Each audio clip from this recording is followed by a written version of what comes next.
Bien, bonjour à toutes et tous. Bonjour à mes deux invités. Cette première table ronde s'intéresse à la question des différences entre les agents d'auteurs et les agents d'éditeurs. Quelles sont les différences de métier entre ces deux activités? Pour répondre à cette question, je remercie Magali Delobel pour sa présence, agente littéraire chez So Far So Good Agency, et Annelé Legras, agente littéraire chez Annelé & Associates. Bonjour à toutes les deux. Moi, je suis Chloé Marot, je vais donc animer cette rencontre et je vais commencer juste par une petite présentation de chacune d'entre vous avant de vous laisser la parole, évidemment, en tant que professionnelle. Donc Magali, vous êtes donc la fondatrice de So Far So Good Agency, que vous avez créée en 2014. Votre agence propose deux types d'accompagnement, principalement. D'un côté, l'accompagnement en tant qu'agent d'auteur et de l'autre côté, un accompagnement en tant qu'agent d'éditeur.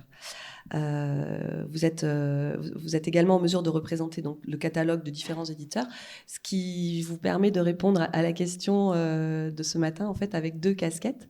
Annelé, vous avez fondé Annelé & Associates en 2012, mais vous êtes agente indépendante depuis 2000. Vous êtes au départ intéressée au catalogue d'éditeurs jeunesse, ce qui est toujours à l'heure actuelle assez développé en France chez les agents, d'après ce que j'ai pu lire. Dans votre catalogue, on trouve des maisons avec des fortes lignes éditoriales assez marquées, notamment au niveau visuel, Courtes et Longues, Les Fourmis Rouges, Marcel et Joachim, Mémo, Rue du Monde, pour en citer quelques-unes. Et vous accompagnez également des catalogues, des livres documentaires, des beaux livres, des pop-up, etc. Donc on voit que l'image joue un rôle prépondérant dans votre catalogue. Voilà, donc, première question pour toutes les deux. Pourquoi et comment, dans votre parcours professionnel, en êtes-vous arrivé à créer votre entreprise d'agente littéraire ? Allez, je me lance. Donc moi, c'était d'abord une activité indépendante que j'ai créée. C'était pas une agence dans le sens où j'étais toute seule et je démarrais, et surtout j'avais pas d'associé à l'époque, j'étais vraiment toute seule. Mais je faisais exactement le même métier que je fais aujourd'hui. J'ai commencé ma carrière chez Gallimard Jeunesse où j'étais aux droits étrangers. Donc je fais des droits étrangers depuis plus de 25 ans en fait. C'est vraiment mon métier de base. Et j'ai quitté Gallimard Jeunesse au bout de 4 ans parce que je voulais découvrir autre chose. Et je suis allée travailler à Londres pendant 2 ans. Je suis partie de la France parce qu'en fait, Gallimard Jeunesse, à l'époque, c'était vraiment la grande époque du documentaire jeunesse. On était un service de droits étrangers où on n'était que 2 personnes. On croulait sous le travail. La gestion des coéditions, on en parlera peut-être plus tard parce que c'est une activité importante pour nous. Et je voyais pas ce que je pouvais faire de mieux en France dans un service de droits étrangers jeunesse. Donc je suis partie à Londres où j'ai bossé pour une joint venture entre De Agostini et Rand McNally. Je travaillais sur des atlas mondiaux, mais toujours en droits étrangers. Et puis, pour des raisons personnelles, familiales, on est revenu en France. Et là, la question s'est posée, est-ce que je retournais comme salarié en entreprise ou pas ? Et on a évalué, pour des raisons familiales, j'avais pas envie de retourner en entreprise tout de suite. J'ai réfléchi à faire de la traduction. J'ai fait une formation en traduction. Et là, je me suis dit, mais la traduction, ça va être trop solitaire comme travail toute seule, des jours entiers sur mes textes. Voilà, je trouvais ça trop solitaire. Et là, je me suis dit, mais autant faire ce que je sais faire, hein, c'est-à-dire des droits étrangers. Et c'est comme ça que j'ai eu l'idée. Et j'ai commencé avec les éditions Thierry Magnier. Thierry Magnier venait de monter sa maison d'édition indépendante. On s'était rencontrés chez Gallimard.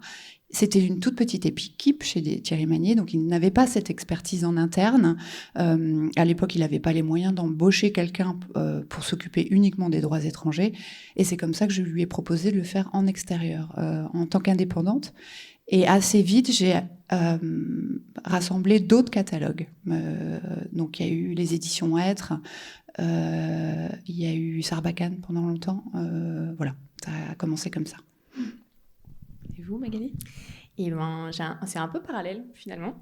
Moi aussi, j'ai travaillé dans les droits étrangers. J'ai commencé ma carrière au Québec, à Montréal, où j'étais dans une petite maison où on fait un peu tout. Et très vite, je me suis occupée des droits étrangers. J'ai trouvé ça assez fascinant. Alors, j'avais la relation avec les auteurs en tant qu'assistante d'édition et je travaillais les droits étrangers. Ensuite, moi, je me suis installée aussi pour des raisons personnelles en Norvège, où j'ai continué à faire les droits étrangers. Et quand cette aventure-là s'est arrêtée, j'ai été très vite sollicitée, en fait, par les auteurs, par les éditeurs. Justement, les éditeurs qui sont des éditeurs indépendants, qui, comme disait Annelé, n'ont pas forcément dans l'équipe quelqu'un qui s'occupe des droits étrangers, qui m'ont sollicité à cause de mon réseau, à cause de ce que j'avais fait dans la maison dans laquelle je travaillais avant. Et donc ça s'est un peu fait tout seul, jusqu'à aussi que moi, j'ai un peu le même sentiment que toi. Est-ce que je veux maintenant être salariée dans une maison d'édition pour faire des droits étrangers, où finalement on fait que des droits étrangers ? Et qu'au bout d'un moment, c'est vrai qu'on se sent peut-être un petit peu étouffé, alors que là, j'avais l'opportunité de lancer à ma façon de faire et pouvoir devenir un peu couteau suisse et faire choisir les auteurs et les catalogues sur lesquels on travaille et faire ce qu'on sait faire, notre expertise du quotidien et l'adapter à notre vie, à notre mode de vie. Et c'est comme ça que ça s'est fait aussi de mon côté.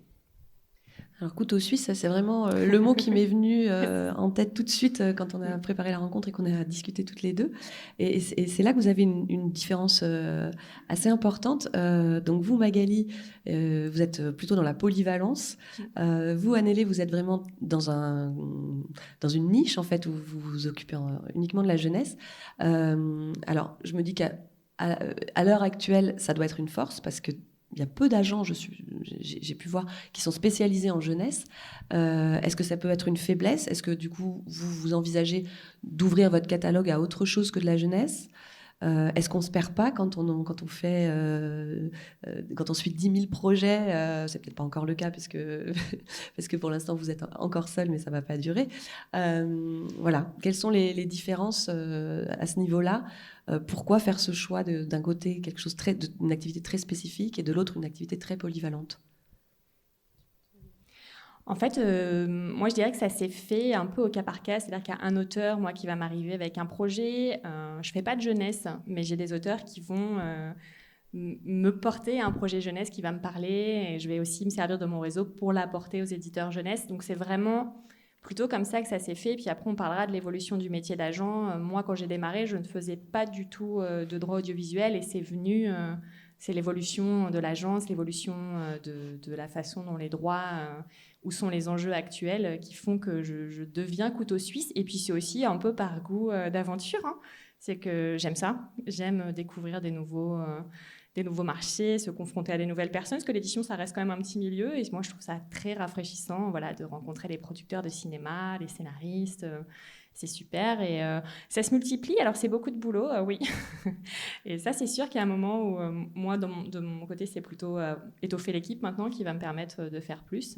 Alors, moi, c'est aussi rationaliser son travail. C'est-à-dire qu'on est des entreprises indépendantes. Il faut qu'on vive de notre métier. Et il y a un moment, il faut rationaliser. C'est-à-dire, on ne peut pas s'éparpiller dans tous les sens. Il faut savoir là où on va pouvoir faire rentrer l'argent pour nous-mêmes et pour nos éditeurs ou nos auteurs. Voilà. Et en jeunesse, les enjeux sont quand même pas les mêmes qu'en littérature adulte. C'est-à-dire qu'un titre ne rapporte pas énormément lui tout seul. C'est très rare d'avoir des best-sellers en jeunesse. Alors, j'espère toujours en avoir un. Voilà, tous les ans, je me dis peut-être cette année, on va avoir un titre qui va cartonner absolument partout, mais c'est pas le cas en fait. Donc, on est obligé de rassembler des propositions en fait pour faire force de propositions auprès des éditeurs étrangers. Voilà, je peux pas avoir 10 titres à présenter sur une foire du livre. Il faut vraiment que j'ai un catalogue complet. Et chacun de mes éditeurs indépendamment n'est pas tout à fait, c'est pas tout à fait suffisant pour le représenter à l'international. Donc c'est comme ça que s'est créée l'agence, c'est enrichi l'agence. Ces catalogues mis bout à bout sont force de proposition ensemble. Quoi. Voilà. Et se complètent, ne sont pas vraiment en compétition les uns avec les autres, mais ils se complètent. Voilà, c'est comme ça que... Après, moi, j'ai fait un peu d'audiovisuel, des rencontres, je trouve ça hyper intéressant aussi, mais derrière, à la fin de la journée, j'ai pas le temps de tout faire, en fait. Il faut que j'ai fait des choix, quoi. Voilà. Et moi, j'aime particulièrement présenter les livres aux éditeurs internationaux. Voilà, je prends vraiment plaisir à ça. Donc, il y a un moment donné, je me concentre sur ce que j'aime faire et ce qui aussi rapporte de l'argent. Mais c'est vrai que c'est deux mondes très différents aussi, hein. La jeunesse et le livre adulte. C'est pas on ne fait pas les mêmes rendez-vous, on ne présente pas les choses de la même façon. Moi, par exemple, avoir 10 titres à une foire, c'est super. Et je comprends que ce n'est pas la même chose que de présenter un catalogue jeunesse, mais même dans les rendez-vous, c'est-à-dire que vous avez besoin de montrer les livres. Là où moi, ça se passe vraiment différemment. Si je n'ai pas le livre sur moi, ce n'est pas un problème, j'envoie le PDF juste après. C'est vraiment une façon différente. Et puis, c'est vraiment deux mondes parallèles, c'est-à-dire que ce n'est pas les mêmes éditeurs, ce n'est pas les mêmes relations, ce n'est pas la même temporalité non plus.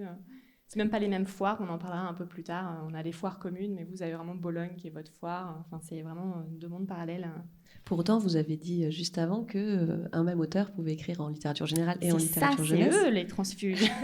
Oui, mais c'est pour ça que moi, c'est pas ma cible, c'est pas les éditeurs jeunesse, que je les connais beaucoup moins. Et là, c'est vraiment plutôt pour continuer le parcours avec mon auteur. Et là, j'hésite pas justement à solliciter mes confrères pour avoir des idées, pour développer le réseau. Mais pareil, ce sera pas là où je sortirai de la rémunération suffisante, c'est certain. En jeunesse, c'est difficile pour les auteurs, pour les illustrateurs et les auteurs, donc d'autant pour les agents. Oui, on reviendra après sur la rémunération des agents, comment ça fonctionne. Mais est-ce qu'on peut entrer dans vraiment le cœur de votre métier ? Est-ce que vous voudriez bien chacune m'expliquer un petit peu comment ça se passe ? Vous, comment vous y prenez pour faire entrer un nouvel éditeur au catalogue ? Comment vous accompagnez concrètement au quotidien bien sûr, pas chaque éditeur quotidiennement, mais comment vous les accompagnez dans leur travail ? Quel est votre rôle ? Où est-ce qu'ils commencent ? Où est-ce qu'ils s'arrêtent ? Est-ce que c'est des choses qui se négocient en fonction des éditeurs ? Voilà. Et puis, même question pour vous, mais peut-être plutôt sur le côté accompagnement d'auteur. Est-ce que c'est vraiment quelque chose qui se fait à la carte en fonction des besoins et des souhaits de l'auteur, de comment vos personnalités se rencontrent ou un peu moins ? Voilà. Alors, moi, pour mes éditeurs jeunesse, ça a à chaque fois été des rencontres de personnes. Le premier, ça a été Thierry Magnier. Ça s'est arrêté quand il a été racheté par Actes Sud. Mais après, à chaque fois, ça a été des rencontres, des créateurs de ces petites maisons d'édition. Alain Serre pour Rue du Monde, Christine Moreau pour les éditions Mémo, Valérie Cussaguet pour les Fourmis Rouges. Voilà, c'est des gens que je côtoie et que j'apprécie le travail, et ça s'est fait à chaque fois. C'est des rencontres assez naturelles, c'est-à-dire qu'à un moment donné, il y a une opportunité qui se présente pour eux d'aller rechercher des contrats à l'étranger, et moi je suis là pour répondre à ce besoin de leur part, quoi. Aujourd'hui, on refuse en fait plein d'éditeurs. On en avait parlé. Les éditeurs se posent la question de leurs droits étrangers très tôt aujourd'hui, ce qui n'était pas du tout le cas quand j'ai commencé il y a 20 ans en tant qu'indépendante. Donc, on refuse. Ça fait 6 ans qu'on n'a pas pris de nouvel éditeur parce que je veux me concentrer sur ce que j'ai déjà. Je ne veux pas m'éparpiller encore une fois dans tous les sens. C'est trouver une économie qui fonctionne avec ces éditeurs-là que j'ai. Je ne veux pas en rajouter plus. Et après, je fais le même travail que le responsable de droits étrangers en interne. En jeunesse, c'est comme ça que ça se passe, en tout cas pour nous. C'est-à-dire nos éditeurs nous présentent les livres, on leur donne éventuellement un avis, mais en général, ils s'en foutent. Ils font les livres pour leur marché français, avec leurs auteurs, vraiment en toute liberté éditoriale. Après, éventuellement, nous, on leur fait quelques remarques en disant qu'on aura peut-être plus de mal à vendre certains titres que d'autres, qu'il y a des spécificités un peu françaises, etc., que ce sera moins international, et encore, il y a des fois, on a nous-mêmes des surprises. Et ces titres, on va faire tout pour les présenter aux éditeurs à l'international. On en fait des traductions en anglais, des traductions de travail, mais on traduit tout en anglais, des présentations, on fait même des vidéos de présentation de nos livres, on va sur les foires, on les présente, on négocie donc les contrats ensuite, et on fait le suivi de la vie de ces livres des éditions étrangères. On recueille les relevés de droits annuels, on vérifie où en sont les éditeurs étrangers avec ces éditions.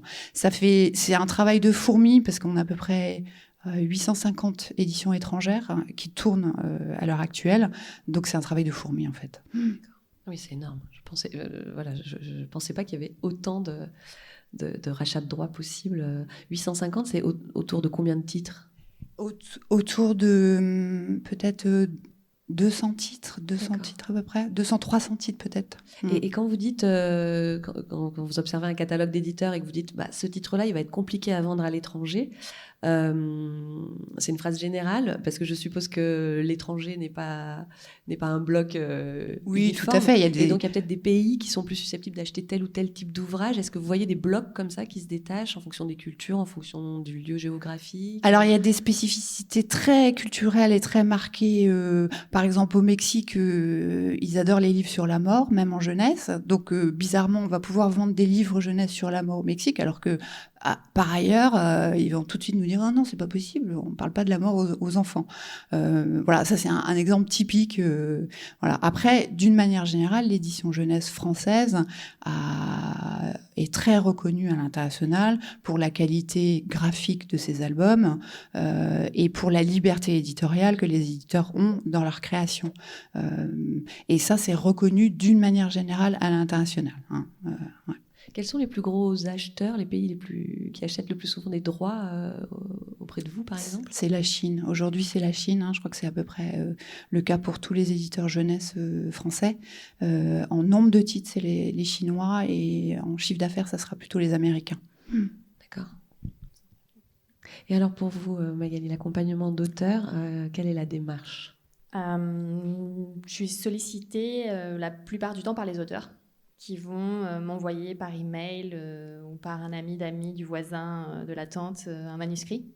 Moi, j'aime bien que la rencontre, elle se passe par le texte. C'est vraiment ce qui m'intéresse. Je pense que pour parler d'un livre, j'ai besoin de ressentir quelque chose. Vraiment que ça me retourne les tripes et que je sente que ça, je pourrais ça va ressortir quand j'en parlerai aux éditeurs. C'est vraiment un boulot de passion pour moi. Donc, ça part toujours d'un manuscrit que je vais lire, qui va me parler. Et après, vraiment, c'est là où démarre, en tout cas ma façon de voir le métier d'agent, quelque chose de vraiment d'adapté à l'auteur et à son besoin au moment T, qui ne sera pas forcément le même besoin pour un autre roman, un autre moment de sa vie. Voilà, je m'adapte. Il y a des auteurs qui aiment travailler leur texte avec un agent, des auteurs qui me livrent un texte où il n'y a même pas une virgule à changer, ou peut-être juste un titre. C'est vraiment, ça dépend. Des auteurs qui aiment beaucoup être accompagnés. C'est pas forcément toujours un accompagnement sur le texte, ça peut être aussi un accompagnement de développement artistique, quoi. Leur donner des conseils sur leur carrière, sur à quel moment sortir tel livre. Ensuite, une fois qu'on juge ensemble que le livre est prêt, je fais avec... moi, je prépare une petite stratégie, en général une dizaine de maisons d'édition dans lesquelles je verrai le roman. J'en parle avec l'auteur. Ça m'intéresse. J'ai envie de savoir, en fait, au début, quel est le rêve de l'auteur, parce que je trouve que c'est important de réaliser ses rêves quand on est auteur. Et voilà, si cette maison le fait rêver, on va envoyer à cette maison, même si ça n'a pas de sens. Je trouve ça toujours important quand même de suivre ce qu'on a dans les tripes. Et à partir de là, voilà, soit ça a mort. Un éditeur va nous faire une proposition, puis après, en tant qu'agent, je vais accompagner le choix de la maison d'édition, sachant que c'est toujours l'auteur qui décide. Pour moi, c'est important que ce soit l'auteur qui... Moi, je suis mandataire. Alors, un agent, c'est un mandataire, c'est-à-dire que je ne signe aucun contrat. Je fais signer mon auteur et je lui apporte les projets qui, lui, c'est-à-dire que je peux lui apporter un contrat prêt à signer et puis que finalement, ils me disent « bah non ». Et c'est OK. C'est totalement OK. Et ça, je trouve ça vraiment important de le souligner. L'agent... c'est déjà arrivé? Non, c'est jamais arrivé. mais ça pourrait, et je trouve ça bien. Que l'auteur, ça reste la personne qui a son nom sur la couverture. Moi, je suis juste un maillon. Et ça, j'apprécie, je trouve ça important. Ensuite, en fonction de l'éditeur, pour moi, c'est aussi important de trouver une maison. Là où, c'est ma vision pour mes auteurs en général, c'est sur le long terme, qui se développe, qui a un 2e, 3e, 4e livre, un 5e livre. On en connaît beaucoup des exemples. On peut parler d'Hervé Letellier, qui explose au 5e, 6e livre. Voilà. Ça, je trouve ça intéressant et ça me tient à cœur. Donc, c'est trouver une maison. Ensuite, m'adapter à la relation qui va se créer avec l'éditeur. Je vais accompagner, bien sûr, toujours tout le domaine, tout ce qui est juridique. En fonction du texte et du projet, je garderai ou non les droits étrangers ou non les droits audiovisuels. Et donc à ce moment-là, moi, je suis un peu comme Annelé, j'adore garder les droits étrangers, aller aux foires, parler des livres aux éditeurs étrangers, c'est aussi quelque chose que j'aime beaucoup. Donc quand je peux le faire, je le fais. Mais si je sens que ça tient à cœur à l'éditeur aussi, ou qu'ils ont une équipe très forte là-dessus, on en discute. C'est toujours vraiment la façon que j'ai de travailler. Ensuite, oui, j'accompagne en fonction des besoins. S'il y a besoin d'accompagner derrière, c'est vrai que moi je suis toujours un peu quand même auprès de mes auteurs, pour voir quelles foires ils vont aller. À l'étranger surtout, une fois qu'on a fait des sessions, gérer la presse avec l'éditeur étranger, gérer les invitations éventuelles à l'étranger, ça aussi je trouve ça très sympa. Gérer quand il y a des prix internationaux aussi, c'est hyper important. Et après, effectivement, accompagner toute la vie du livre, parce que derrière, il va y avoir le livre hollandais qui va être publié en poche, il va falloir renégocier un peu le contrat, valider les couvertures, toutes ces choses en fait qui se passent sur le long terme d'un roman. Et par exemple, voilà, une adaptation en livre audio aux États-Unis. Enfin, vous voyez, ça peut être 2-3 ans après la sortie, il continue à se passer des choses, et c'est là où l'agent continue à faire le lien et à faire le point avec l'éditeur, avec l'auteur. Voilà. D'accord. Puisqu'on est entré beaucoup dans les détails là, sur cet échange, peut-être qu'on peut en profiter pour regarder justement un exemple autour de Frères d'âme de David Diop, qui a donc été traduit, je crois, en plus de 30 langues. Oui, maintenant on est à 30 langues, donc j'avais pris quelques couvertures pour montrer. C'est assez parlant. Donc ça, c'est, je montre à la caméra, c'est l'édition française de poche. Là, c'est un des premiers éditeurs qui a acheté le livre, les droits du livre, avant qu'il soit même publié en France, donc avant que ça fonctionne très fort en France. L'éditeur hollandais que j'avais rencontré à la foire de Londres, qui avait acheté les droits, donc qui est une des premières éditions étrangères. Donc pareil, la couverture, là, c'est la traduction vraiment du titre Frères d'âme. Ils nous font valider la couverture, ils nous font valider le titre. Pour moi, c'est important que l'auteur s'y reconnaisse toujours un peu, sachant qu'aussi, il faut faire confiance à l'éditeur. En général, quand on signe un contrat avec un éditeur étranger, c'est qu'on lui fait confiance et qu'on aime sa charte graphique et qu'on lui fait confiance pour connaître le mieux son marché. Mais quand même, j'aime bien pouvoir avoir un petit mot à dire sur les couvertures. Ça, c'est l'édition poche anglaise. Là, il y a une grosse rupture graphique. Ouais, c'est une maison d'édition très pop, Pushkin Press. Ils font vraiment des livres qui commercialement marchent très bien. Donc là, on leur a fait aussi confiance. Ils ont aussi commandé une illustration originale à un artiste. Donc voilà. Et eux ont changé le titre. Alors les premiers à avoir changé le titre, ce sont les Allemands. Donc là, le titre, c'est La nuit, tous les sens sont noirs, qui est une des phrases du roman, sur laquelle on avait hésité en France, d'ailleurs, pour le titre. Donc c'est assez amusant quand les Allemands nous ont dit en fait, Frères d'âme, en allemand, ça se prononce pas, c'est très très laid. On voudrait prendre ce titre, on a dit banco, et ça nous a fait sourire parce que c'était le titre qu'on a eu aussi nous en tête, et qui a été repris en anglais et qui a été repris dans beaucoup d'éditions étrangères. Parce que finalement, le jeu de mots Frères d'âme, ça marche pas forcément dans toutes les langues. Ça, c'est la couverture grecque que moi j'aime beaucoup. Et là, vous voyez aussi, on a une différence de papier. On a un joli papier gaufré, on a des rabats. C'est vraiment entre chaque pays. Les Allemands aussi font des très beaux livres cartonnés, ce qu'on ne ferait pas forcément en France. Et ça, c'est une des toutes dernières, je crois que je l'ai reçue la semaine dernière. C'est l'édition portugaise. Voilà, aussi, ils ont travaillé sur un graphisme.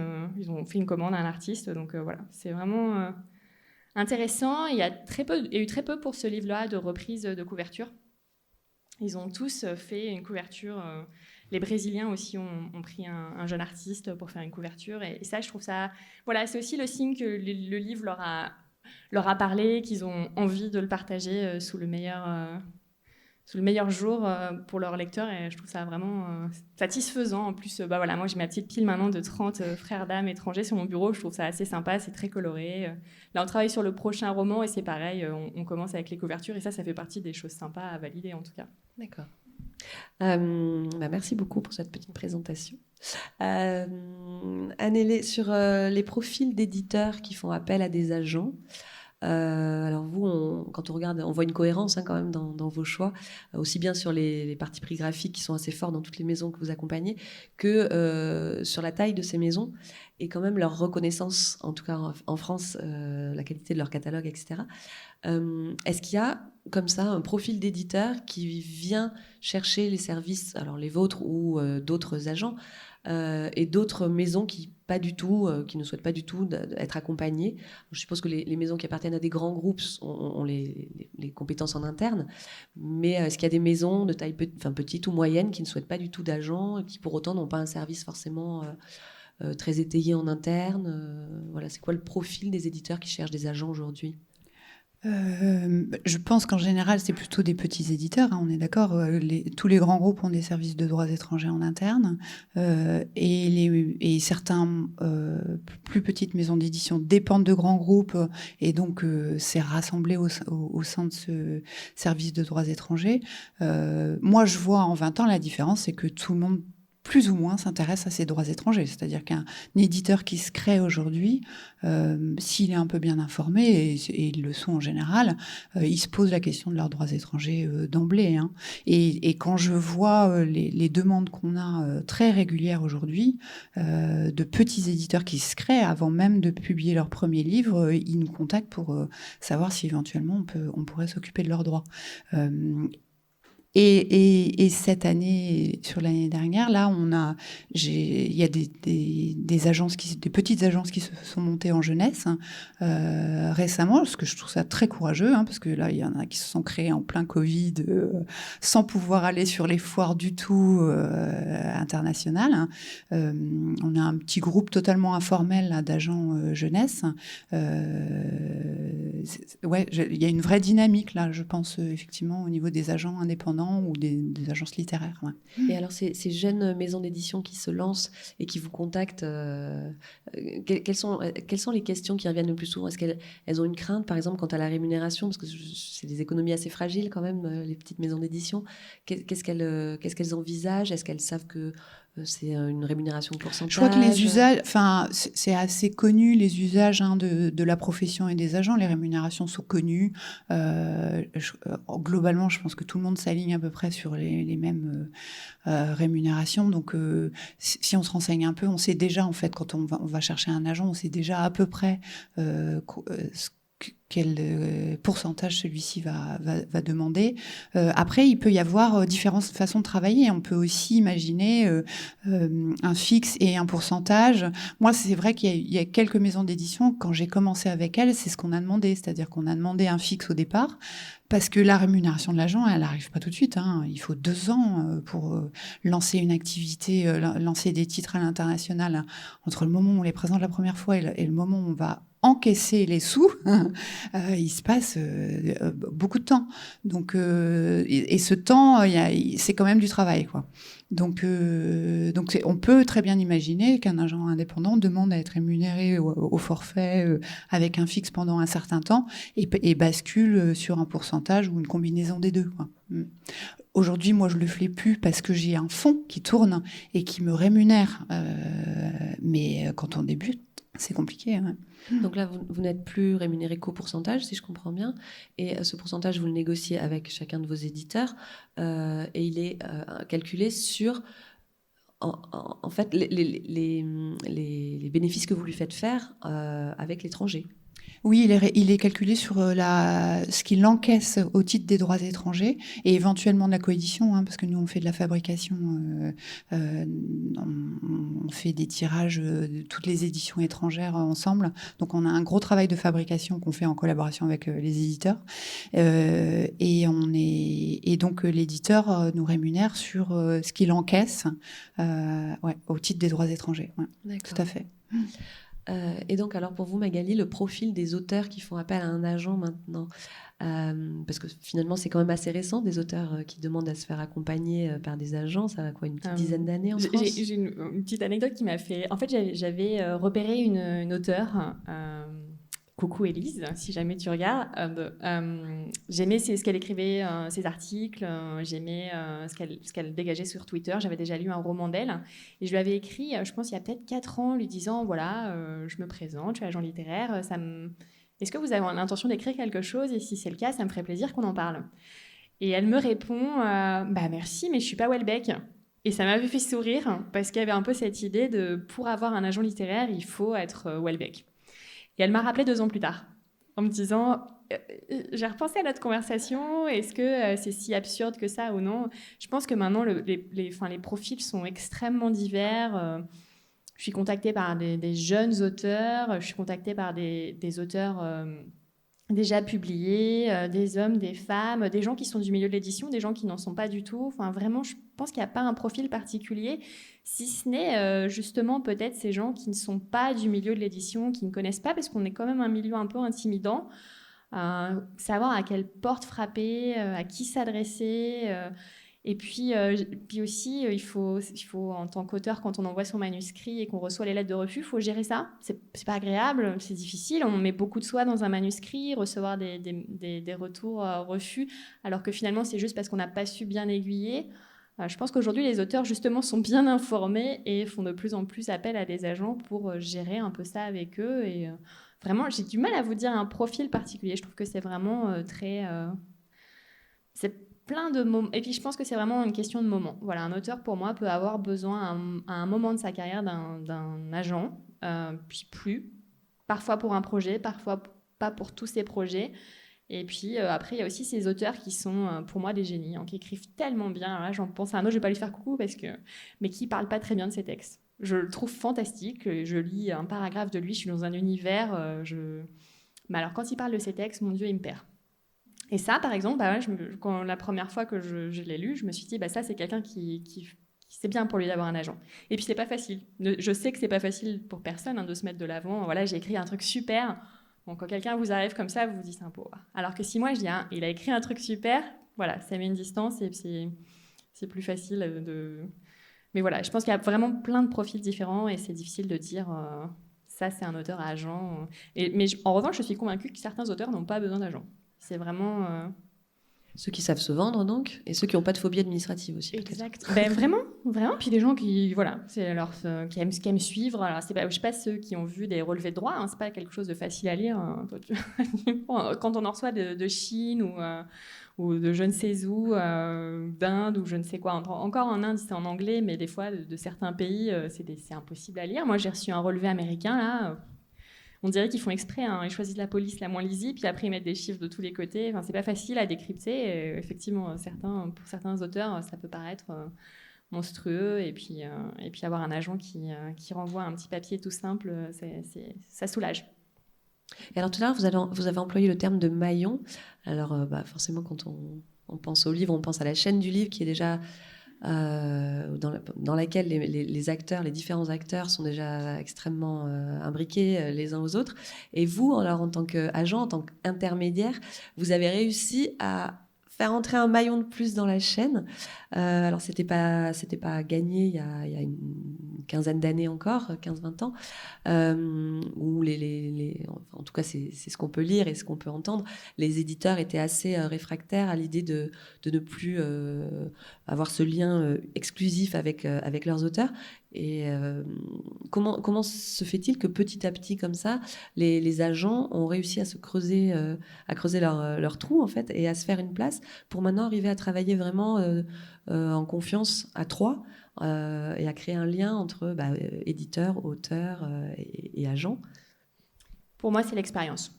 Les choses se font. Alors, moi, je fais partie des premiers de la nouvelle génération d'agences où il y avait déjà des agences qui avaient essuyé un peu les plâtres, mais mon agence fait partie des premières à avoir été créée là dans la nouvelle vague. C'était un petit peu raide encore au début, un petit peu difficile. Certains éditeurs disaient à l'époque non, je veux pas en entendre parler. Ça évolue vraiment vite. Et puis de se rencontrer au final et puis de voir que mon idée, moi, c'est vraiment de créer une équipe, auteur, agent, éditeur, et puis équipe dans la maison d'édition. Et pas du tout quelque chose en l'opposition. Et mon but, c'est vraiment de faciliter les rapports de l'auteur et de son éditeur. C'est-à-dire que certains de mes auteurs vont dire avec mon éditeur, j'ai plus que le positif, en fait. Je ne parle avec lui que des choses sympas. Pendant les repas avec lui, je ne discute que des choses sympas. Et puis les choses pas sympas, il en discute avec moi quand on discute avec son éditeur. Et ça soulage leur relation. Et pour moi, c'est que du plus pour l'auteur. Donc je pense que même c'est que du plus pour l'éditeur aussi sur le long terme et que ça vient au fur et à mesure aussi par la nouvelle génération d'éditeurs qui sont aussi de ma génération, qu'on grandit avec ça. Et en France, on est une nation qui lit énormément de littérature étrangère et il y a des agents pour la littérature étrangère depuis toujours. Donc en fait, c'était déjà dans les mœurs. Alors quand je sens que ça grince un petit peu... je leur rappelle qu'ils n'auraient aucun problème d'acheter un auteur étranger, un éditeur étranger, et qu'en fait, c'est la même chose. Et on a un maillon de renforcement. Après, il faut aussi être conscient qu'aujourd'hui, les éditeurs, ils en ont toujours plus à faire aussi. Hein. Donc, c'est difficile quand on a un catalogue avec beaucoup d'auteurs qu'on aime beaucoup, mais avec une pression à faire toujours plus, toujours mieux. Ils n'ont pas non plus, comme nous, hein, des journées à rallonge. Alors, avoir aussi un agent qui soulage certains aspects, c'est aussi bon pour eux. Merci. Au niveau des nouveaux enjeux, puisque vous, ça fait 20 ans que donc vous avez 25 ans même, vous disiez, que vous avez cette activité autour des droits étrangers, en tout cas. Les enjeux vraiment contemporains là, des années 2020, vous les situez où ? Moi, l'enjeu, ça va être plutôt celui de la lecture, en fait, en littérature jeunesse. C'est-à-dire comment continuer à faire la promotion de ce livre et de la lecture. Donc pour vous, un éditeur comme Rue du Monde, qui garde son fond, c'est peut-être quelque chose de particulièrement précieux pour faire durer la vie des livres. Alors moi, je suis très fière d'une chose. Le livre qu'on a le plus vendu au monde, c'est un livre de Rue du Monde qui s'appelle « Ceci est un poème qui guérit les poissons ». Et c'est un livre pour les petits, pour les 3-5 ans, qui aborde la question de la poésie. Et c'est celui qu'on a vendu le plus dans le monde. Et moi, je trouve ça merveilleux, quoi. J'espère que ça va continuer. C'était peut-être pas le pari de départ, parce que c'est quand même un parti pris important. Bon, c'est très bien. Alors vous, Magali, j'ai cru comprendre qu'il y avait quand même des enjeux en termes d'audiovisuel qui sont peut-être plus fréquents qu'en littérature pour la jeunesse. Enfin, on peut adapter des albums, je suppose, notamment pour faire des... Il y a des spécificités en audiovisuel qui sont vraiment particulières, hein, et en jeunesse, tout ne s'y prête pas du tout, quoi. Faut vraiment avoir des personnages, une histoire très forte, etc. Et nous, dans les albums qu'on a, il y en a plein qui s'y prêtent pas, en fait. Ouais. Hein. Oui, pour moi, l'évolution du métier d'agent, c'est l'évolution des droits autour du livre en général. Hein. C'est voir tout ce qui peut être adapté à partir de l'univers d'un roman. Alors maintenant, il y a beaucoup de choses. On peut faire un podcast, on peut faire effectivement un livre audio, une édition illustrée, collaborer avec des éditeurs en bande dessinée. Il y a vraiment beaucoup de choses, et c'est ça, moi, aujourd'hui, qui m'intéresse, et aussi, effectivement, l'adaptation à l'écran. Maintenant, il y a tellement de supports. Il y a des supports sur Internet, sur les plateformes, le cinéma, en France aussi, le cinéma d'auteur. C'est beaucoup plus simple qu'il y a encore quelques années de faire des adaptations aussi internationales. Donc vraiment, les champs sont très ouverts, et moi, c'est ça, là, aujourd'hui, qui me motive, et de jouer sur ces temporalités différentes. C'est-à-dire que c'est pas du tout le même temps d'adaptation entre un livre, entre une bande dessinée, entre un podcast, entre un film. Et je trouve que c'est vraiment rafraîchissant pour les auteurs aussi de voir tout ce qui peut être créé autour d'un roman. Et c'est merveilleux pour un auteur d'avoir écrit un roman seul, et puis de le voir avec un acteur au théâtre, un comédien. Enfin, c'est magique. Et ça, moi, c'est vraiment quelque chose que j'ai envie de développer. En ce moment, on parle aussi beaucoup de podcasts, et ça m'intéresse. Par exemple, en tant qu'agent, je me penche beaucoup là-dessus parce que c'est intéressant, parce que ça fait vivre nos auteurs. Et puis, ça multiplie les publics et multiplier comme ça les médias. Je pense que c'est très important, et que c'est pour moi l'avenir des droits aujourd'hui, c'est de ne pas se concentrer uniquement sur l'édition, c'est de voir tout ce qu'on peut faire autour pour faire vivre le livre, et pour amener les auteurs aussi à la rencontre des gens. Voilà, on ne touche pas les mêmes personnes avec un livre de poche, avec un livre adapté sur scène, avec un livre adapté en livre audio. Et ça, je trouve ça magique, parce que le bout de la ligne, un peu comme pour toi, ce livre que tu as réussi à traduire dans énormément de pays, c'est de voir que, comme à Brive, il va y avoir un auteur en signature, et puis il va y avoir un jeune de 15 ans qui fait signer son livre, puis derrière une femme plus âgée, et ça, pour moi, c'est la vraie victoire, en fait. Et quand un producteur ou un metteur en scène vous dit qu'il est intéressé par le texte d'un de vos auteurs, votre auteur, en général, qu'est-ce qu'il fait ? Simplement, il signe le contrat de cession de droit. Ça serait bien, hein. Non. Où il accompagne vraiment le projet, il travaille avec le réalisateur. Ça dépend. Alors déjà, les projets cinéma, c'est très long. Il y a souvent des coups de cœur, parce que les gens du cinéma ont des coups de cœur pour plein de choses. Alors après, pour que ça aille au bout, c'est une autre affaire, parce qu'il faut trouver du financement, comment ça va se faire. Ça dépend, vraiment ça dépend. J'ai des auteurs qui aiment être avoir leur patte un peu sur l'adaptation, mais moi j'aime bien quand même dire que c'est deux choses différentes. C'est-à-dire que c'est quand même pas du tout la même chose d'écrire un scénario, d'accompagner le développement d'un film. Donc j'aime bien quand même qu'on se dise que... et puis moi je prépare mes auteurs à se séparer de leur projet, parce que c'est plus leur projet finalement. C'est qu'un autre artiste va s'imprégner de leur univers, mais va en faire quelque chose d'autre. Ça peut être douloureux, hein. Donc c'est important pour moi de quand même préparer les auteurs en fonction de leurs envies. Après, on a aussi beaucoup d'auteurs maintenant qui sont sollicités par le cinéma, même pour faire consultants sur certains scénarios. Donc c'est aussi vraiment super. Donc ça dépend vraiment du projet. C'est difficile de répondre oui, non. Mais ça fait rêver en plus, c'est super. Enfin, on a tous un peu envie. Aujourd'hui, j'ai l'impression quand même que la majorité des auteurs qui nous amènent un projet ont cette petite idée quand même. Si c'était adapté à l'écran, ce serait magique.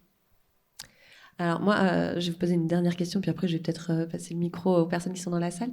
À vous écouter, j'ai l'impression qu'il y a quand même une qualité principale à avoir quand on est agente, c'est savoir s'adapter vraiment au client pour lequel on travaille, aussi bien que ce soit un éditeur ou un auteur. C'est quand même, ça a l'air d'être quand même du sur-mesure. Si parmi les gens qui nous écoutent, certains ou certaines souhaitaient devenir agent, quels seraient, d'après vous, les conseils à leur donner pour se lancer? Quelles sont les qualités absolument nécessaires pour faire ce métier? Parler au moins l'anglais parfaitement déjà, et puis en plus d'autres langues, c'est quand même le très important. Être passionné par la littérature, hein. Je pense que c'est vraiment la clé, et être bon aussi avec les gens, parce que c'est vraiment un métier de rencontre. On rencontre les éditeurs, on crée des relations. Donc c'est parce que parfois on aime les livres, mais on aime bien les lire pour soi. Et moi, je dirais que, je veux dire, quand je sens qu'un manuscrit est pour moi, c'est avec le manuscrit que je vais avoir lu, et puis je vais être en train de le lire et je vais avoir envie d'en parler tout de suite. Et les gens qui sont comme ça, voilà, je sais pas si vous, quand vous lisez un roman, vous appelez votre copine, votre mère, votre frère, et puis même vous allez à la boulangerie, vous avez envie d'en parler parce que vous êtes complètement dedans encore. Pour moi, c'est Je ces l'offre, gens-là. moi. Ouais. Je l'achète et je l'offre en plusieurs exemplaires. Mais ça, déjà, je trouve que c'est une bonne qualité pour quelqu'un qui va éventuellement être agent. Et je m'en rends compte même en discutant, par exemple, des livres qui sont défendus par ton agence. Je vais en avoir eu un, puis je vais en avoir acheté 2 à 2-3 copines qui ont eu un enfant il n'y a pas longtemps. Après, ça dépend si on rentre dans une grande agence ou si on démarre son agence. Il y a quand même aussi tout un côté administratif qu'il ne faut pas occulter, un côté juridique. Il peut y avoir aussi ces gens qui ont cette passion du juridique, de défendre des droits, qui est aussi très très important dans notre métier et qui évolue aussi, parce que par exemple pour faire des droits audiovisuels, c'est des contrats de plusieurs dizaines de pages, donc il faut aussi être accroché de ce côté-là et avoir cette curiosité pour tout ce qui est droit d'auteur et droit international qui est aussi intéressante. Et d'après oui, vous, alors moi aussi, à chaque fois que je raconte une histoire à un éditeur, c'est ça qui me fait tenir, quoi. Je crois que il y a eu des hauts et des bas dans une carrière, surtout quand on est indépendant. Mais à chaque fois que je vais sur une foire et que je raconte une histoire de crotte de nez, par exemple, ou un truc que j'ai adoré et que je le partage avec un éditeur. Là, vous parlez des fourmis rouges. Oui, là, je parle des fourmis rouges. Et j'aime particulièrement raconter les histoires des fourmis rouges parce que voilà. Et à chaque fois que je découvre un livre, à nouveau une œuvre, je me dis ça c'est super, on va pouvoir le partager, tout ça, voilà. C'est ça qui renouvelle l'intérêt du travail au quotidien. Sans ça, effectivement, il y aurait que le juridique et la compta. Et la compta, je pense qu'on serait pas là. Après, période en mars où on reçoit beaucoup de feuilles de comptabilité, c'est enfer. Non, mais c'est toute l'année les relevés de droit. Moi, je finis à la fin de l'année pour recommencer l'année suivante. Et de la ténacité.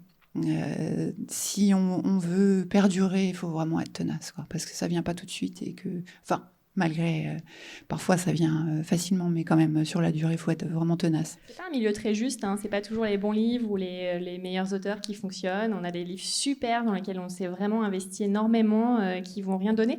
Et comme effectivement en tant qu'agent on est payé à la commission, c'est-à-dire qu'on peut avoir travaillé énormément sur un livre et puis que ça nous rapporte rien. Donc c'est vrai que parfois c'est frustrant, puis des fois il y a ces surprises, ces livres qui fonctionnent tout seuls quasiment, où on les pousse d'une petite pichenette et puis ça roule et la boule de neige grossit. Donc c'est effectivement être tenace parce que c'est pas forcément c'est pas un milieu facile et c'est pas toujours évident, et ça se saurait. Si tous les bons livres rencontraient leur public... Bon, mais je pense qu'on va s'arrêter là pour cette rencontre. Et puis la suivante s'intéresse aux auteurs et à leurs relations privilégiées avec leurs agents. Voilà, merci. Toutes les deux. Merci beaucoup. Merci.